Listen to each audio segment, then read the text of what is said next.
morning, and welcome to the Marketing Moms podcast. We make marketing simple for small business owners. That's our goal. That is what we plan to do every single week. I'm Ann Brennan. And I'm Anastassia Van Greshaby. And this week, we're going to talk about something different. We're going to actually talk about mental health because this month is Mental Health Month. And we wanted it, and kind of good timing because we also just did burgers and bands. So we want to talk about Mental Health Month, and we want to talk about what happens with entrepreneurs and your mental health. But before we get to that, we want to talk, actually, we had an absolutely amazing weekend. It was stunning. The weekend was incredible. So let's talk about what could have gone wrong. Do you want to talk about exactly what could have gone wrong? I think it's our fear every year that nobody's going to show up. It doesn't cost us a whole lot to put this event on. We do get, all the bands donate their time. The location doesn't charge us a penny. Actually, she donates. Yes, she donates. Our staff is all volunteers. Everything is, so really, I think the only things that we really paid for are the tents, any t-shirts that we're selling anyway. And, I think we rented an amp, so it really isn't a huge expense if the event doesn't go on. But every year we still get nervous, like, are people not going to show up? Yeah. Then the weather. That's what I was about to say. This year we had the weather. Had the weather, and it was huge because it kept going between 30% chance of rain to 55% chance of rain. It was 79% at one point. It was awful. So we tented the entire thing. Yeah. And we ended up having an absolutely amazing event. We had about 1,000 people there. Kelly Bell came and did a phenomenal job. Mm-hmm. Everything went, and we raised almost $20,000 at the door, which is pretty incredible. Exactly. If you think back to I wasn't at the first event that you had, but you said you raised $8,000 that day, exactly. And it was a great day. So, we were blessed beyond belief on Sunday. Like we said, for the 2 weeks, we freak out for the 2 weeks before an event. And the reason, and we have valid reasons. We have had we had 7 total burgers and bands. So we've had 7 total burgers and bands. 2 of them were in Annapolis, 5 of them at Savannah Park. And one in Annapolis and one in Savannah Park have rained. And we're not talking, it's drizzling or it's light rain. We're talking torrential downpour where the tents can't really hold and they're just flooding everywhere. And so we get freaked out. I don't know why, because even in the pouring down rain, we've always had huge support. And in some regards, people end up coming because their sporting events got canceled for their kids. So they end up being able to come. Works out really well. So it always works out. Exactly. But of course, this event is so important to us. And just having that, this is a platform. We're going to start over. All right, give me a minute. Okay. All right. That's hilarious.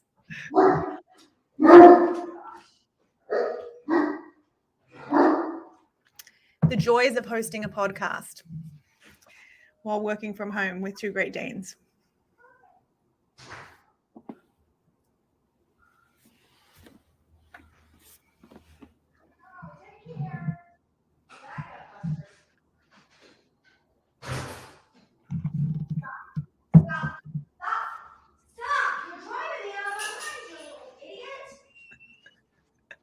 I hope this is, it's still recording. That's amazing. I'll be right back. I'm sorry. Oh, it's okay. I think this is all good outtakes for Amanda.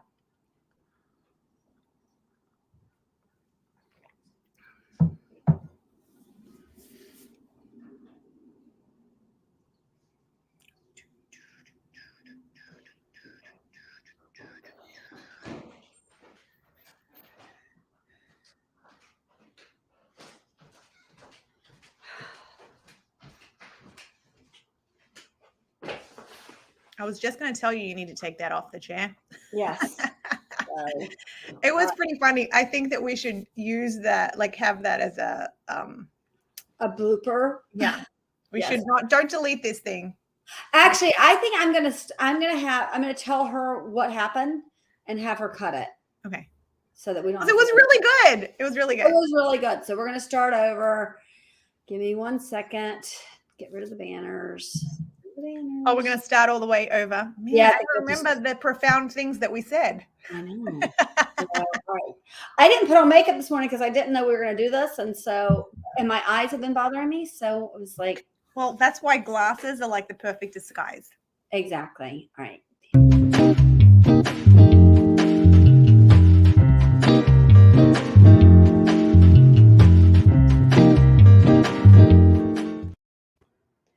Good morning. This is Marketing Moms. I'm Ann Brennan. And I'm Anastassia Van Greshappy. And we're here to make marketing simple for you, for entrepreneurs. That's our plan. We want entrepreneurs to be able to do marketing themselves, or at least know how to hire the right people to do it. And that doesn't always have to be our team because we're small. We can't take every client. So today, though, we're going to talk about something different. We're going to talk about Mental Health Month. And we're going to start that by talking about, because here's the truth. The truth is, entrepreneurs die at a higher rate of suicide than most people. And it's because they're under a lot of stress and they're very lonely. They feel alone. So we're going to talk about how to avoid that. We're going to talk about why it's important to ask for help and give you some tools to use for your own mental health. If you're feeling stressed out, if you're feeling like you're alone, if you're feeling like things are really, really hard right now, this is a great episode to listen to. It's not marketing today. It is strictly about your mental health. If you're feeling absolutely great and you have no stress in the world, go for a walk. Have a good day. You won't need us today. But otherwise, listen in because I think you could use this episode. Everybody could. So it's Mental Health Month. We do every May, we have an event. It's called Burgers and Bands for Suicide Prevention. And it was just this past weekend. The money we raise goes to help communities, organizations to create initiatives. So sometimes it's American Foundation for Suicide Prevention, sometimes it's NAMI, sometimes it's Warrior Music Foundation. But what we love is when a school comes to us and asks us for money to put a new program in the school that they could not otherwise put in. And we do that a lot. So that's what all of the money is used for. But we want to tell you a little bit about the event because Anastasia, I don't know if you saw, if I did it with you at all, but I kept walking around all day on Sunday, and everybody I saw, I'd go, amazing, right? It's amazing. And that's how I felt all day. I was like, this is amazing. I can't believe it. Absolutely. I was at such a high when I got home on Sunday night. Like it was incredible. It was our best event yet. Yeah. And every time I feel like I've never been disappointed. I mean, you've had 7. I've been involved in 6 of them. Every time it's just amazing to see just how we're reaching people. You know, like there are people that will come and they'll tell me a story of somebody that they know that died by suicide or, attempted suicide or, and those are those stories. And then there are the stories of the families that bring out their kids, and it's normalizing mental health. And so it's like, I see it in my own children, we have conversations, and it's not something that you need to hide. And I think that that's what this event brings. It's changing the conversation. It's telling people it's okay to not be okay. And it's definitely okay to ask for help or talk to somebody. Yeah. Before the event this week, I did something I've never done before. I actually did a video, and it was a promo video saying, hey, come on out. And, we can't wait to see you. And then I said, if you see me, because most of the people who follow me online are people who know me, or at least know me in a community sense.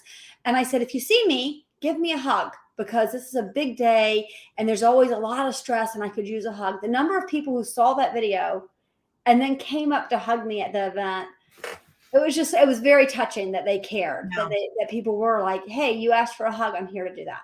And that says a lot about our people, right? It says a lot about the audience that comes, because they do. Yes, they come for the music. Of course they do. The music is phenomenal. We had 3 stages and 20 plus bands, and they were incredible. Every single, I didn't hear there was nothing that we had somebody in Annapolis last year that we were like, oh, I don't think they're coming back. But I couldn't say that about anybody on Sunday. Everybody was incredible. We had a 7-year-old singing with his dad inside of the acoustic stage. It was incredible. And I told him, I was like, you're the youngest kid out here today. I don't know if he was the youngest ever. I mean, he might have been the youngest ever. Yeah. So but it was an incredible day. And we got lucky because we thought we were going to have bad weather. You said we had the 79% chance. Yes. We had for the 2 weeks beforehand, it was even the day before, it was very ominous. Like it was. Yes. So we put up tents, and actually the craziest thing is we're going to do that again. Yes. First of all, it'll take the stress out if we know that tents are going up. Exactly. Because we worry about these damn tents for like 2 weeks beforehand. It's part of it too, is I think that we're worried that the tents aren't going to be available.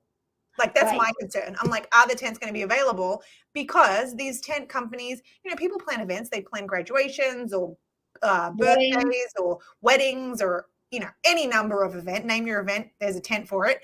And, if they've planned it for outside and then they see that the weather's going to be bad, they might want to upgrade their tent, which is what we're doing, right? So we already had a tent plan, but then we upgraded our tent plan.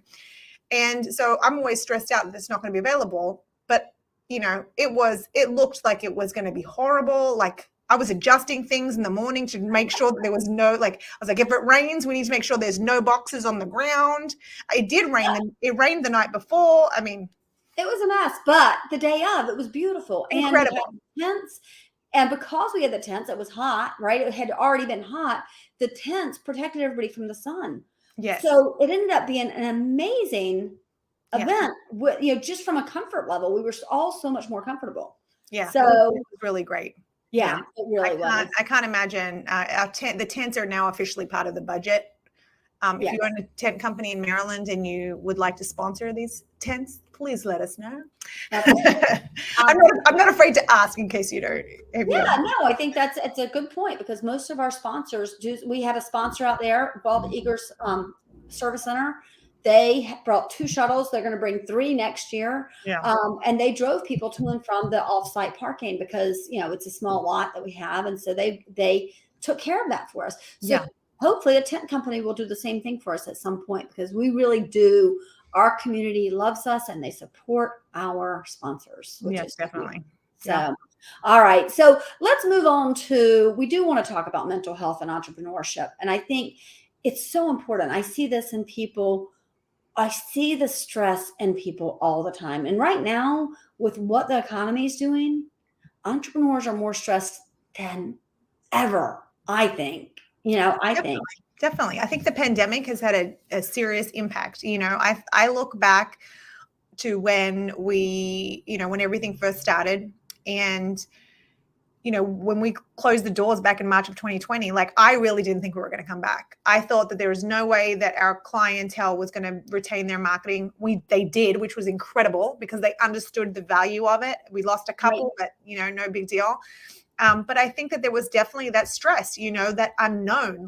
Not only am I going to retain all my clients, but what about my employees? Are they going to be okay? Are they going to be healthy? Or what if I get sick, or what if you get sick? What if, you're the owner, I'm not, but especially if you're a solopreneur and you do get sick, who's going to pick that up? When I got COVID, you had everything under control. When you had your surgery, I had everything under control. We've got that. Even though you're the owner, I've got your back. But I think a lot of entrepreneurs don't have somebody. They don't have anybody that is in the trenches with them and understands what it takes to run a business. It's a lot. Well, and I think the first thing I want to talk about is monitoring your mental health. I think what happens a lot of times is it slips up on people. They start getting stressed. They start feeling it, but they're not paying attention to it. And they're thinking, well, this is just normal. This is how I feel. And I heard 2 days ago that chronic stress, how long do you think you have to experience stress for it to be chronic?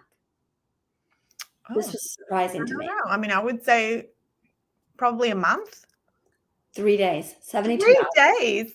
3 days, and it's considered there are negative health effects from it. It's Wow. very, very bad. So we're not monitoring it. So I'm going to give you my favorite tip. I'm actually working on this really hard right now to monitor my own mental health. I'm asking myself, I have meetings all day long. I don't know about you. I know about Anastasia, but I don't know about the person who's listening to this right now. But I have meetings all day long. And so what I'm trying to do between my meetings, thanks to Anastasia, I have 15 minutes between each of my meetings because she made me do that so that I wouldn't have them back to back. And what I'm doing is asking myself, as soon as I hang up the phone or as soon as I get off a Zoom call, I ask myself, what am I feeling and what do I need? So what am I feeling? I'm feeling stressed. Well, what do I need? I'm going to need to get up and move a little bit. That usually helps. Or I'm going to need to close my eyes and meditate for 5 minutes. That will make this feel better. So what am I feeling and what do I need? And sometimes it's as simple as, what am I feeling? I'm feeling thirsty. What do I need? I need to drink my water, right? So think about monitoring your mental health. And if it gets to a point where you're like, what am I feeling? Well, I'm feeling so stressed and this is never going to end. I'm always going to be this stressed. Then it really is time to get proper help. And we'll talk about that in a minute. I think that, you were saying it can creep up on you. I think it's like weight gain, right? So like you don't even notice it. And then all of a sudden your clothes don't fit you. Right. Yeah, exactly. Like, wait a minute. How did this happen? Exactly. And so I think but that is a physical change that you can see. And I think that you need to, mental health and stress, you can't always see that. There are going to be physical side effects that happen, and weight gain could actually be one of them. Lack of sleep, irritability. What else could there be? There's all let's say it this way: changes, right? Personality changes are huge. If you can, one of the things we talk about when we talk about suicide prevention is those people say, well, what should I look for? And the number one thing to look for is changes. If you were I will be honest with you, when I went through my worst time, I'm a very nice person. I really feel like I am. Now, sometimes I'm snarky, and so some people don't know I'm as nice as I am, but I am a very, very nice person. I will, help you with anything you need all the time. When I went through my depression, when I really went through the worst part of my life, I was flat out mean. I was terrifying in the car. I would scream at people at the grocery store. I was just not a nice person. And it was because I was struggling so much inside. So if you notice a change like that, if you go from being nice to being mean, if you go from being loud to being quiet, if you go from sleeping a lot to not sleeping at all, or from not sleeping at all to sleeping a lot, then there's probably something happening mental health wise. So monitor that, pay attention. Lack of interest in things that you used to be interested in. I mean, I remember when my oldest decided that she was going to quit band after she had made first chair clarinet at the middle school. And she was like, oh, I'm not doing it in high school. And that was like a red flag to me. I'm like, something's going on. It turned out that she really just didn't like being in the band.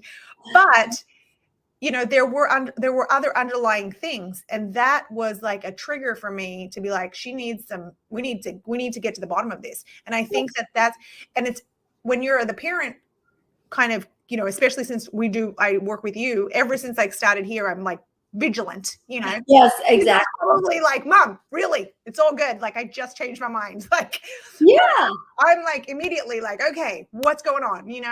And when you're the only person in your business, or you're the boss and there's nobody else that can help you, I think that there's nobody to look out for you, right? There's nobody that's like, oh, something's going on. You and I check on each other all the time. Like, There was something last week, it was an anniversary of a death for my niece, and you knew, you were like, I know that this is happening because I can see a change in your behavior. And so I think that is, something that, entrepreneurs are going to struggle with on their own for the most part. And so that's why it's so important that you pay attention to this, and you look out for what we're talking about. Yeah, actually, I'm going to move. I've got a slide here that I am going to move up because I think it's important. I had put up control the controllables, but let's talk about creating a network. So if you have employees, or if you have, especially if you have a key employee, Anastasia works for me, but a lot of people think she's part owner of the company because she is that much a part of my business, right? And she can help monitor how I'm doing, and I can help monitor how she's doing. If you don't have that, if you're a solopreneur, I encourage, and if you have employees, but none of them are the kind who you feel comfortable enough, like Anastasia and I work together, but we're also friends. We also care a great deal about each other. We're actually practically family. Right? Arianne's like, well, Anne's your best friend. I'm like, you're right. That's true. Well, there you go. So it does. It matters that you have somebody. But if you don't have somebody who you feel comfortable with, create a network of other entrepreneurs. And if you're a solopreneur, create a network of solopreneurs and talk about this specific subject so that when you are struggling, you can call them and say, hey, I am really having a hard time right now.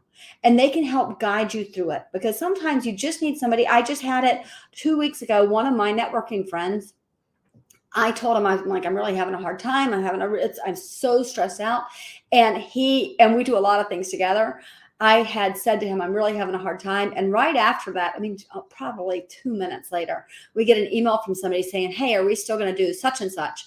And I messaged back and said, yeah, yeah. And he immediately messaged and said, no, Anne, remember, we're not doing that because we've got this other thing. And sent it to all of us so that he basically got me right out of it, because creating that network allows you to do that. Creating that network allows somebody else to say, hey, yeah, you said you're stressed out. Let me help you. And it gives you that guidance, right? I mean, you have Vince from Jimmy Tech. We talk about him all the time. He's been in business for almost 30 years on his own. I think it's 29 years this year. He's been through a lot. We had to let an employee go a couple weeks ago, and I called him and was like, hey, because he was in your BNI group. He's now in my BNI group. He's a client. He's become a friend. And he calls you, you call him. You get it. You get each other and you understand each other, and you have somebody to talk to. And I think it's important that, we say create a network. We don't mean 10 people, right? You just need a handful of people. Even if you have one person, just need somebody who understands you. Both of our husbands are corporate working, and so my husband actually, both of them come from having their own business. Their parents had their own business. Right. So there's probably a certain amount of understanding, I would say, that our husbands have, that most people who have never had if you've never been a part of a small business, you don't understand the ups and downs, the roller coaster, the emotions.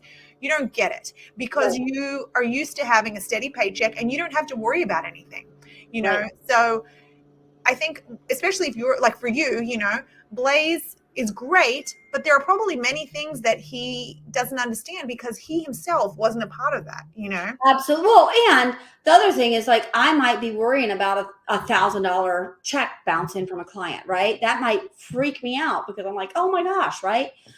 Meanwhile, he's working for a major Fortune 100 company, and he does things with $8 billion deals, right? So it's like $1,000 doesn't seem like a big deal to him. He was, it's just the way it is. So having somebody who gets that it's really upsetting, even if it's not going to make or break me for $1,000, it's still upsetting when something happens, right? And he can't quite understand that. So having your network who gets the stress that you're going through, who understands that's a pretty big deal. Mm-hmm. Control the controllables. This actually came from my soccer coach that Ethan used to have.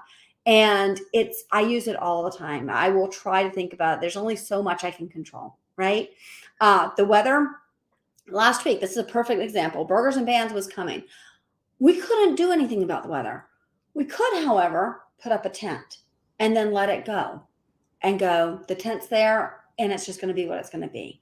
So controlling the controllables will really help you, because I watch a lot of people who get themselves riled up about something, and then you start talking to them and realize you can't do anything about that. You're not in control of that. So it's okay. What can you do to mitigate whatever you're worried about, and then say, that's as much as I can do. And now I have to just leave it and let what will be. Yeah. So I think that's important. Do you have anything to add there? No, I think that was said perfectly, Anne. Well, the next one, I know you're going to have things to add, because I think it sounds not important, but I think it does. I think so often we get ourselves head down, we start doing stuff, especially entrepreneurs. Oh my gosh. Well, Anastasia, she trained me well. Anastasia, you trained me well. One of my favorite things, I tell this story a lot.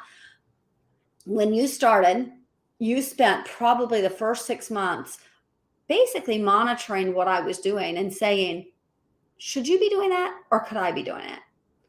Right. And you would ask me over and over again, to the point that I got to the point where I said, oh yeah, this is an Anastasia job, because I could be going out to build the business. I could go out and, work with the CPA on what we're doing and what we can, how we can invest, whatever it is.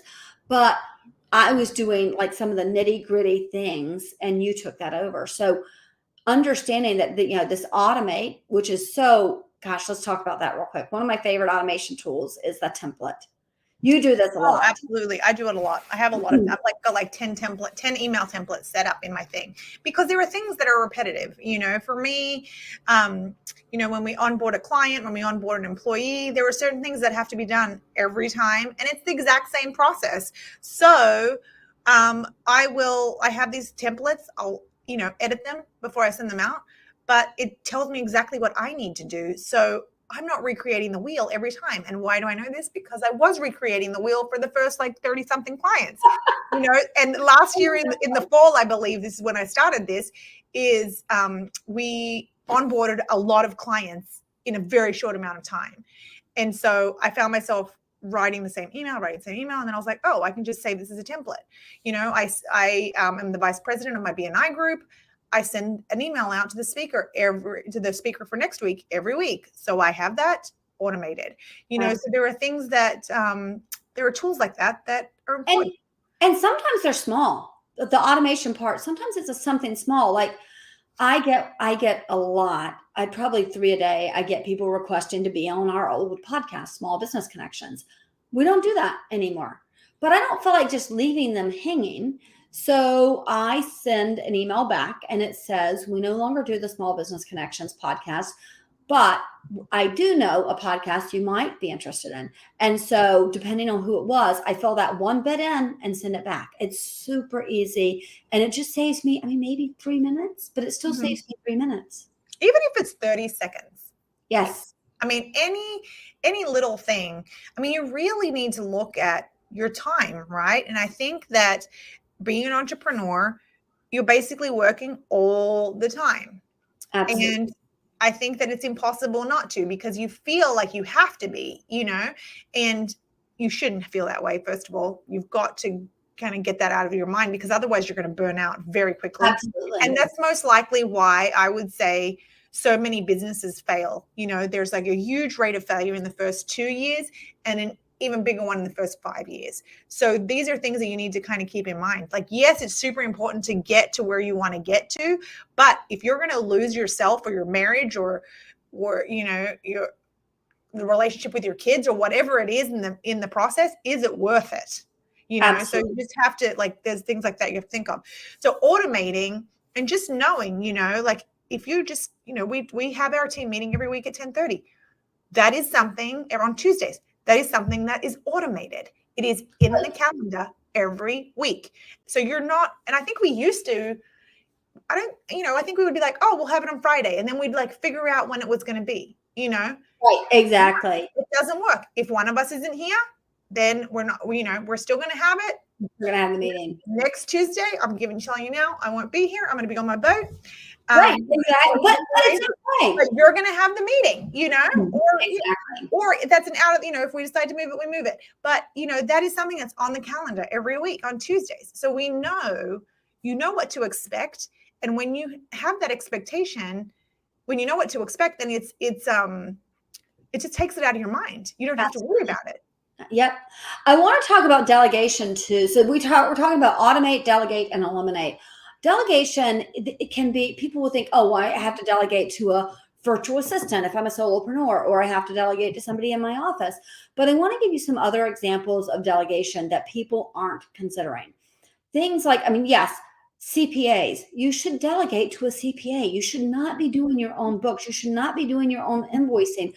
That is generally a waste of your time. Chances are it's not your strong suit, right? If you're an entrepreneur, you should be taking care of your clients and building your business, not doing that. The same thing goes for marketing. There's a lot of things like that. Cleaning your office. Chances are you should not be cleaning your office. You should have somebody else come in and clean the office, because it's going to cost you less in the long run, right? But one thing that I did very early on, I think, I'm trying to think, I think it was about a year and a half after I started my business. For my entire marriage, I had managed our household finances, everything. I had managed all of it. And about a year and a half in, I said to my husband, I am managing so much right now that I need something else off my plate. So I actually delegated something from home. I also said, I don't want to clean my own house anymore. It takes time that I could spend doing something else, or just relaxing after a really long week. So I got a person to come in and clean my house. So don't think narrowly when you think delegation. Yeah. I delegated the laundry to my husband. There you go. I said to him just last year, I was like, you know what? We've been together for over 20 years, and I have been doing the laundry, and you have had it easy. And when I was a stay-at-home mom, sure, no problem. I got time to put the laundry in, but now I don't. So I'm like, you know what? Delegate. But here's something that, inside your business, let's talk inside your business for a minute. Inside your business, I think what we have found is what you need to do every time you're doing something is think about it. Is this something that I need to do, or is this something that somebody else within my business, or even, I guess, in a virtual assistant, if you have that, could do? So, and then kind of come up with a list. I think has been very difficult. I think more so for me than you, which is funny. It's been very difficult for me to delegate. I am like, oh, I can just do it real quick and think. The biggest delegation was hiring the new IT company. And, people used to come to me and with any kind of problems. I'm pretty tech savvy, as we would say for them in their marketing. I can pretty much figure most things out. I know how to Google, and I have a little bit of knowledge here, and my husband's a software engineer, so I ping him if I need something. But when we outsourced that IT, I don't do that at all anymore. Like, that is, you contact me, I'm like, contact them. Even me. But email BL Technical, because they have it handled. I trust them, and I think that is a big thing. You learned to trust me very early on, and so you were like, here's my bank account information. Right. Which is all locked up now, but I have a harder time with that, and I'm much better now than I feel like I was a few years ago. But it's having that delegation and just being like, okay, I don't need to be doing this. I'm going to give it to you. Even just going through our emails, we have Tony who will be like, hey, I got a ton of emails. You need to go through these and see what's going on. Right. And he'll go through them occasionally. If we're totally overwhelmed, I've been happy to report that my email account isn't too out of control right now. But we get so many emails every day. Since we're on the subject, ask Tony to please go through mine. Okay. I will. So, there's things like that you can delegate. So what is it in your office or in your business that you can delegate? Is it ordering supplies? Like, you don't necessarily need to be in charge of that. Like, you can be like, hey, if you're ordering it from Amazon or wherever, like, put in the order. When it's ready, come to me and I'll put in the credit card number. If that's how, if you don't have that level where you can be like, here's the credit card, whatever it is, be comfortable. You have to get to your comfort level, but delegation is going to decrease your stress dramatically. Absolutely. And then eliminate. And this doesn't happen often, but it does happen that you are doing things that really you start, as I just had this with Zane. I mean, this can happen with anybody. So I'm going to use Zane as an example. He had a ton of things on his plate. My son, he's 15 years old. He has a jury coming up for his music. He has AP test that is really, really important. He's got a bunch of other things happening. And then he started giving me the list, and I went down his list and I said, you don't have to do this. It's a nice to do, but you don't have to do it. So get rid of it. And I think that's a harder one to give examples of, but I do know that they are things that we do, things that we put pressure on ourselves for, and we don't necessarily have to do. Maybe it's a lunch date with somebody that you've put into your calendar that just kind of conflicts, and you say, I can't do that. But maybe you could just move it to morning. Maybe I say, if you can meet me at 7 a.m, I would love to do it. Right. Yeah. Another thing that you can eliminate too. I mean, so you can look at it on a very wide spectrum. There's eliminating like little things that either annoy you, or, learning to say no is a huge stress reliever, because once you figure it out, and I mean, you just said, you had a great example earlier, where you told the person in your network that you were feeling really stressed, and they were like, let me take stuff off your plate.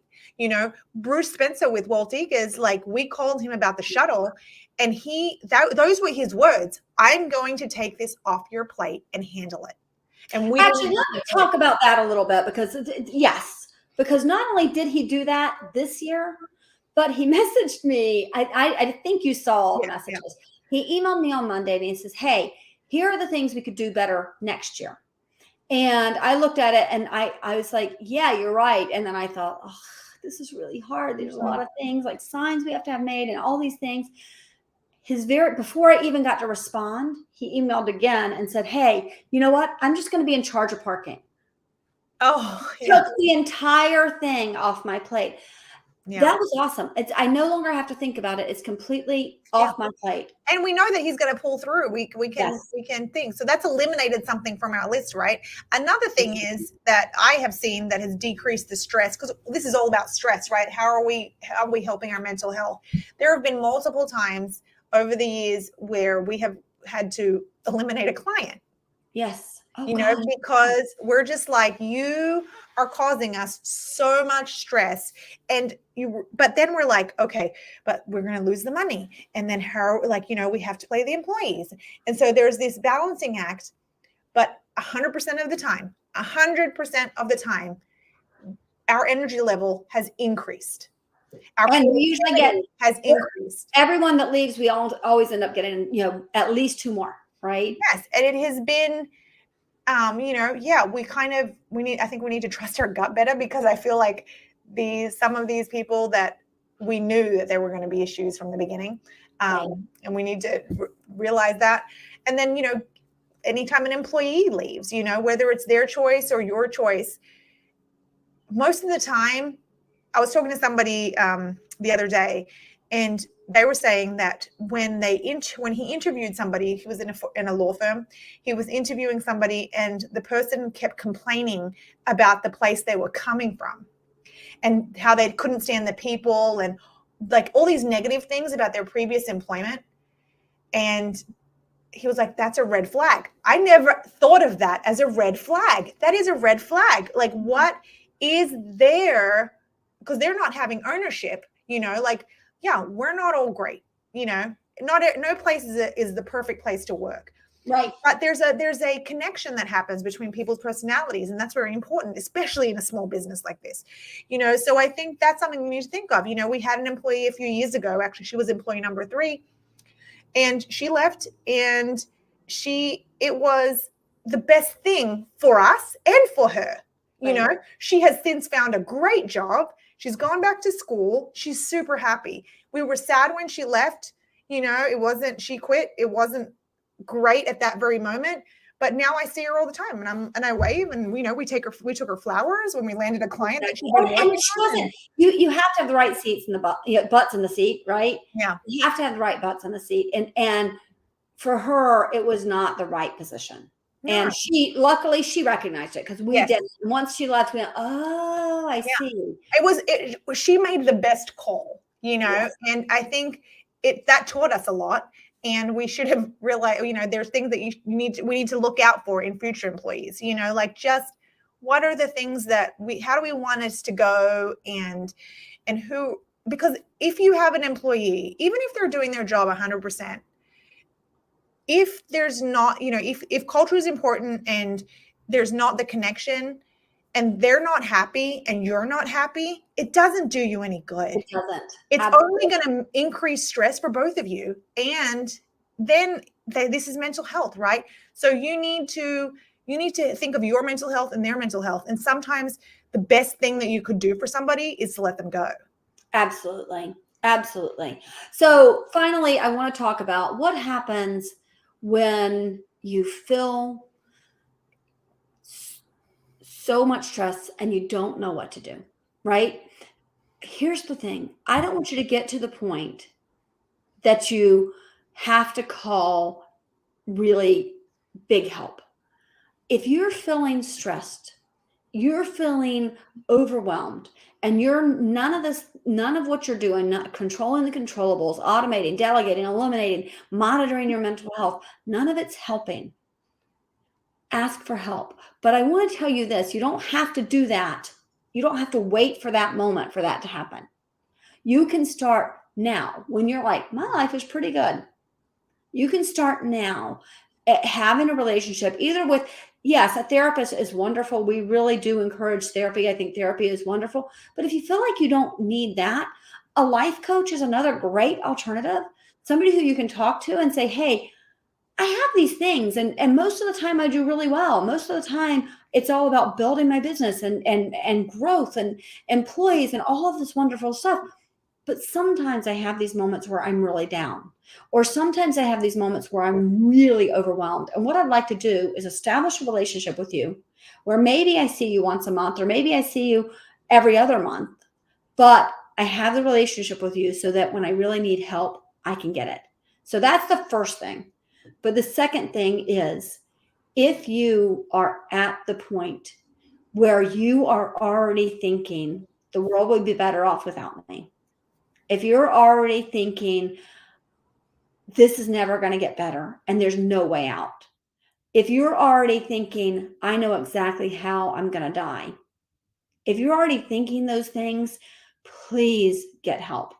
It is so important. And I'm telling you this because I see it so often. I see people lose their lives, and I'm right here. I could help.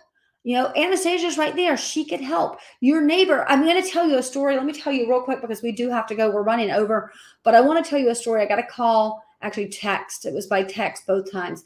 I was actually in bed. I was going to bed and I was on my phone because, that's what I do. So I was on my phone and a text popped up from a woman and she says, Ann, I am really, really struggling. And I said, are you suicidal? And she said, yes. And I said, I will stay here. Can you please call the mobile crisis unit right now? And she said, yes. And I said, let me know why you're talking to them. And she did. And we're texting back and forth. And as she was doing that, I get another text from a woman and she says, hey, Ann, I'm really struggling. I know you have a therapist. Do you mind telling me who you use, or do you have one you recommend? Is there somebody I can call? And I asked her the same question. Are you suicidal or you just need a therapist? And she says, I'm not suicidal, but I'm really, really struggling. And I said to her, which I don't usually ask this question, but I was like, is there anybody else you could talk to? Because she's like, nobody will understand is what she said to me. Nobody will understand. I'm like, there's nobody else you could talk to. She says, no, there's nobody who would understand. Nobody would understand how stressed I am, how hard this is, how much life is overwhelming me right now. And I kept pushing and she still didn't say anything. And the only reason I pushed was because the other woman who was on the phone with mobile crisis right then was her running partner. They run together every single morning and they had not admitted to the other person they needed help. So ask for help. I will tell Anastassia, I am overwhelmed. Anastassia will tell me, I am overwhelmed. We talk to each other because we know that it's important to do that. If you do, you may find out that the person you're talking to also is like, oh my God, me too. I needed help too. And you can work together. So ask for help. I can't stress that enough. Anastasia, I know I said a We'll lot. put the so there's a text line you can reach out to, 741-741, text home, I think it is, to them. They will chat with you. If you don't want to talk to somebody that you're seeing, there's online therapy now. I think COVID, that was one thing that was good that came out of it, right? Like there were all these options for you. Like you may not have wanted to go in person. I was listening, there was an ad on the radio where you don't even have to have your camera on, so you can speak to a therapist. There's people that are local if you want to see somebody in person and actually connect with somebody in person because you've been alone. I mean, we will put so if you are the National Suicide Prevention Line is 1-800-SUICIDE. Right. There's also 1-800-273-TALK. Here's the thing. You don't have to be at that level to talk to these people. No. The warm line, look and see if your place where you live has a warm line. We live in Anne Arundel County, Maryland. We have a warm line here, and I put it in my kids' phones. Yes. I'm like, here, give it. If one of your friends is struggling, or if you're like, just send them the contact, and just be like, give these guys a call. They'll help you.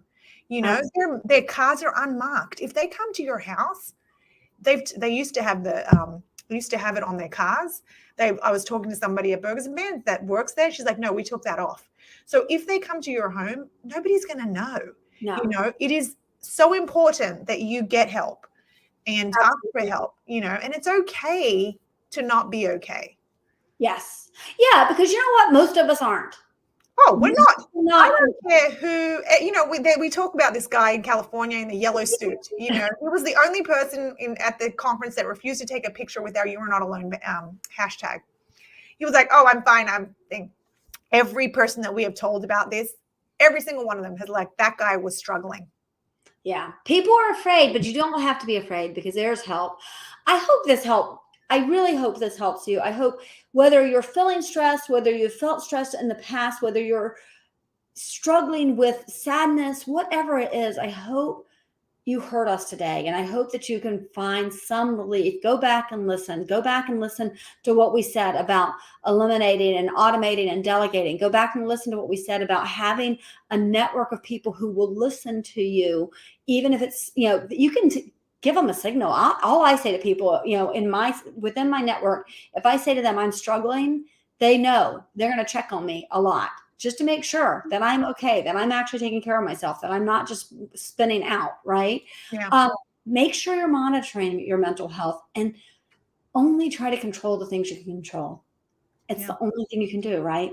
I think this is life lessons, right? This is applicable to everybody, regardless of whether or not you're an entrepreneur. Like if you're just at home and listening to our podcast because you like the sound of our voices, of course they do. This is applicable to you. All of this. There are things, even if you're a stay-at-home mom, these things can be applicable to you. You just need to figure out how you're going to decrease your stress, because we all struggle at some point in our life. We struggle. Absolutely. Absolutely. So I'm adding a banner across the bottom. We have a blog. On our blog, there is a article about networking and mental health and how the two of them work together and how having a good network helps your mental health. So check that out. But there's so much help. If AFSP, the American Foundation for Suicide Prevention.org, so it's AFSP.org, NAMI.org. If you check out those organizations, they're there to help. You are not alone. We say it. It sounds cliche. It is absolutely not cliche. The other day at Burgers and Bands, I had people said, raise your hands if you've ever struggled with depression or anxiety or a mental health issue.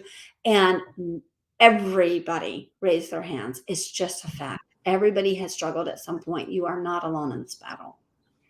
So, all right. It is awesome that you came here. I'm so glad that you did. Anastasia, you're always great about being here with me and letting me run on. So I appreciate it. Yeah. And we will see you next week. Yeah. Have a great week, everyone.